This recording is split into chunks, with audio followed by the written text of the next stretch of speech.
తెలంగాణలోని మరో DCCB chairman Congress party కైవసం చేసుకుంది. నల్గొండ జిల్లా డీసీసీబీ చైర్మన్ పదవిని కాంగ్రెస్ దక్కించుకుంది. 18 మంది డైరెక్టర్లతో అవిశ్వాస తీర్మానం నెగ్గారు. అవిశ్వాస తీర్మానం నెగ్గడంతో కాంగ్రెస్ శ్రేణులు సంబరాలు చేసుకున్నారు. ఇక డీసీసీబీ చైర్మన్ రేస్ లో ఉన్న కుంభం శ్రీనివాస్ రెడ్డితో మా ఉమ్మడి నల్గొండ జిల్లా ప్రతినిధి Srinivas face to face. DCC chairman కైవసం చేసుకున్నటువంటి పరిస్థితి ఓవరాల్ గా చూసుకున్నట్లయితే నల్గొండ జిల్లా డీసీసీ చైర్మన్ అవిశ్వాస తీర్మానాన్ని కూడా నెగ్గినట్లు కూడా చెప్పవచ్చు. ఇప్పుడు పూర్తిగా తెలంగాణలోని మరోసారి కాంగ్రెస్ ఖాతాలోని నల్గొండ డీసీపీ చైర్మన్ గా ఎన్నికైనట్లు కూడా తెలుస్తున్నటువంటి పరిస్థితి. మనతో పాటు మాట్లాడడానికి చైర్మన్ గా ఎన్నికైనటువంటి అవిశ్వాసాన్ని నెగ్గిన పరిస్థితి ఉన్నది. మనతో మాట్లాడడానికి సినిమా కూడా ఉన్నారు. చెప్పండి, మీకు సంబంధించినటువంటి గతంలో చైర్మన్ కు ఇప్పుడు మీకు ఎంత మెజార్టీ వచ్చింది, మీరు ఎట్లా ఉన్నది?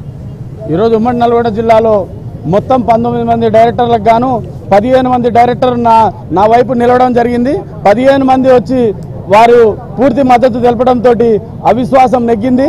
ఈరోజు వారి తరఫున 2-3 మాత్రమే డైరెక్టర్లు ఉన్నారు. అయినా 18 రోజుల నుంచి మమ్మల్ని అనేక రకాల ఇబ్బందులు పెట్టినప్పుడు కూడా మా డైరెక్టర్లు అన్నిటికీ ఓర్చి మాతో ఉన్నారు. కాబట్టి వారందరూ కూడా పేరు పేరు ధన్యవాదాలు తెలియజేస్తా ఉన్నాను. ఏది ఏమైనప్పటికీ నాకు సహకరించిన నా కాంగ్రెస్ పార్టీ కుటుంబానికి, కాంగ్రెస్ పార్టీ కార్యకర్తలకు, నాయకులకు, అలాగే నా డైరెక్టర్లకు అందరికీ కూడా పేరు పేరున ధన్యవాదాలు తెలియజేస్తా ఉన్నాను. నూతన ప్రభుత్వం ఏర్పడిన తర్వాత మరోసారి కాంగ్రెస్ ఖాతాలో నల్గొండ జిల్లా డీసీపీ చైర్మన్ అయ్యారు. మీరు ఈ సంబంధించినటువంటి జిల్లాకు డీసీసీపీ చైర్మన్ గా అవుతున్న క్రమంలో ఏం చేయబోతున్నారు? ఎట్లా మీరు డైరెక్టర్లు కానీ మీరు కానీ ఏం చేస్తున్నారు? మా డీసీసీబీ ధ్యేయమే రైతులని ఏదైతుందో రైతులకు అన్ని రంగాల్లో ముందుకు తీసుకెళ్లే విధంగా మా యొక్క ప్రణాళిక ఉంటుంది.